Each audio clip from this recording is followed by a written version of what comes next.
नमस्कार मित्रों, मैं आपका मित्र जितेंद्र प्रताप सिंह नए कृषि कानूनों को समझाना चाहता हूँ कि किस तरह से इसमें झूठ फैलाया जा रहा है। सबसे पहले मैं ये बताना चाहता हूँ कि कांग्रेस इस कानून को लेके क्या कहती थी।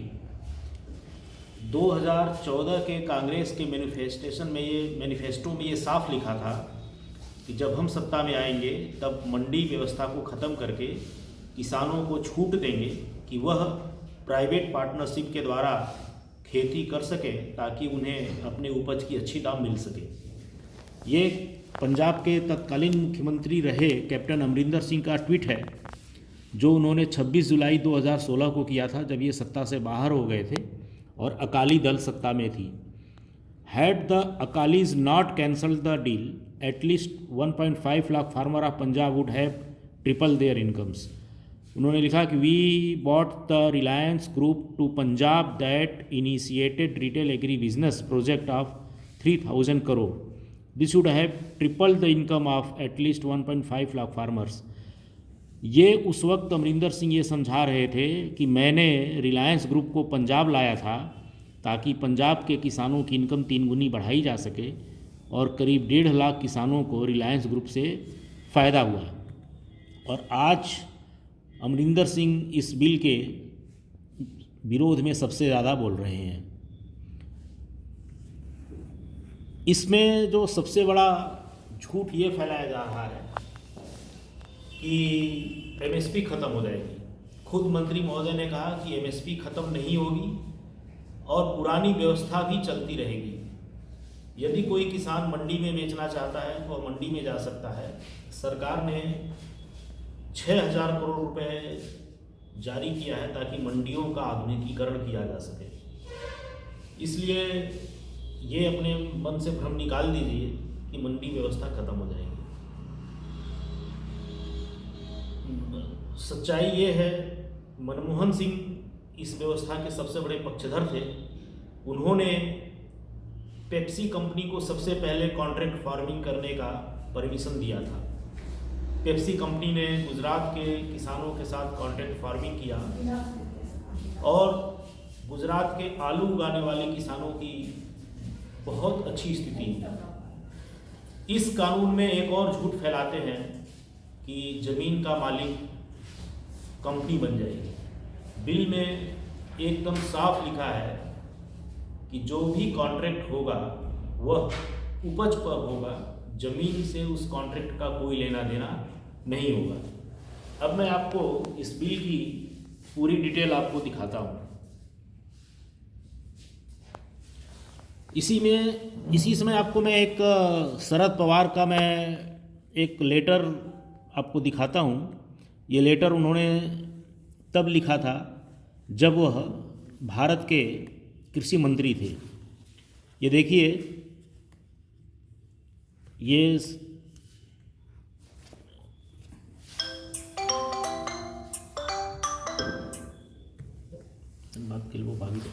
हाँ, ये लेटर है शरद पवार कृषि उपभोक्ता मामले मंत्री भारत सरकार। ये उन्होंने अगस्त 2010 में लिखा था,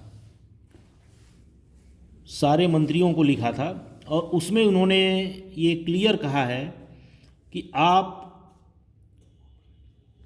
एपीएमसी मॉडल को ख़त्म करिए और किसानों को अपनी उपज को प्राइवेट कंपनियों को बेचने की फैसिलिटी प्रदान करिए। ये कांग्रेस सरकार के, यूपीए सरकार के कृषि मंत्री ने सारे मुख्यमंत्रियों को पत्र लिखा था। और मैं कुछ और चीज़ें आपको दिखाता हूँ।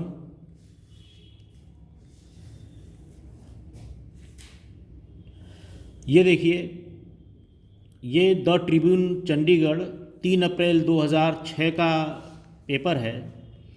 इसमें कांग्रेस के नेतृत्व में किसानों ने मांग किया था allow corporates to produce wheat farmers, मतलब कारपोरेट कंपनियों को इस चीज़ की अनुमति दीजिए कि वह खुद गेहूं उगाएं, अच्छे किस्म का गेहूं उगाएं ताकि हम उनको डायरेक्ट बेच सकें।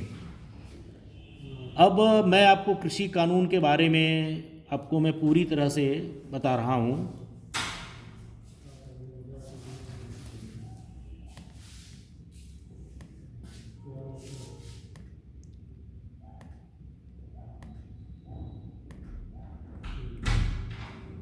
पेज नंबर 1 लाओ। चलिए कट जाएगा फोटो सारा।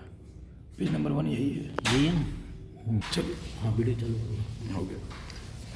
मित्रों, इसमें जो एक सबसे बड़ा झूठ ये फैलाया जा रहा है कि किसान कोर्ट में नहीं जा सकते अगर उनके साथ कुछ धोखा या कुछ गलत होता है।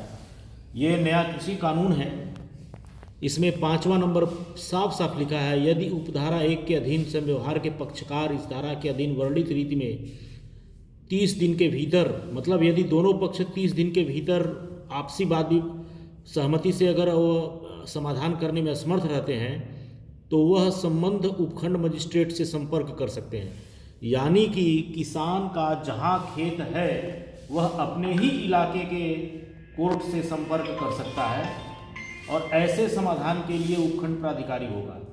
यानी कि ये अब तक का ये साफ झूठ फैलाया जा रहा है कि किसान कभी भी इस कानून के खिलाफ अदालत नहीं जा सकता।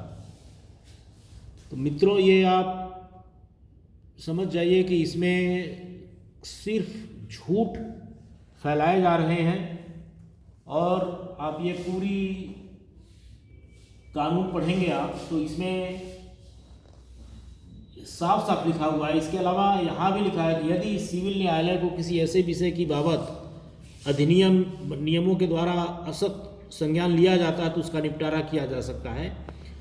इसमें किसानों को ये पूरा कानूनी राइट दिया गया है कि वह अपने अधिकार को लेकर के अगर उनको लगता है कि उनके साथ कोई धोखा हो रहा है तो वह कोर्ट में जा सकते हैं।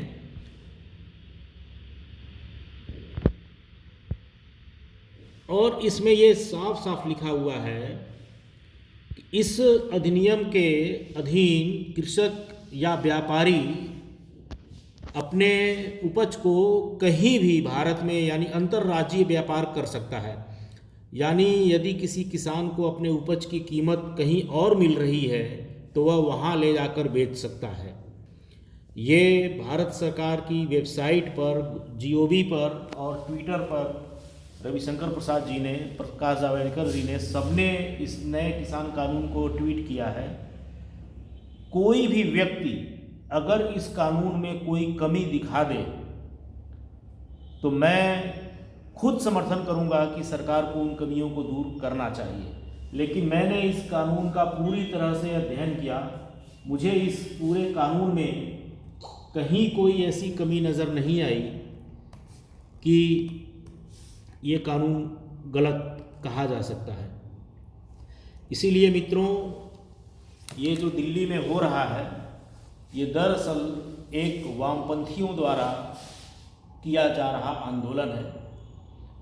सलीम उर्फ योगेंद्र यादव इस पूरे आंदोलन के सूत्रधार हैं। इन लोगों ने पहले असहिष्णुता का राग अलापा, वह फेल गया।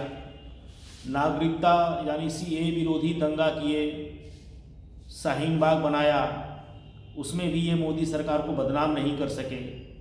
उसके बाद ये किसानों को मोहरा बनाकर ये नया नौटंकी चालू कर रहे हैं। अभी आप देखते जाइए, अभी मोदी जी का कार्यकाल 3 साल है, आने वाले 3 सालों में ऐसी बहुत सी नौटंकियां हमको देखने को मिलेगी।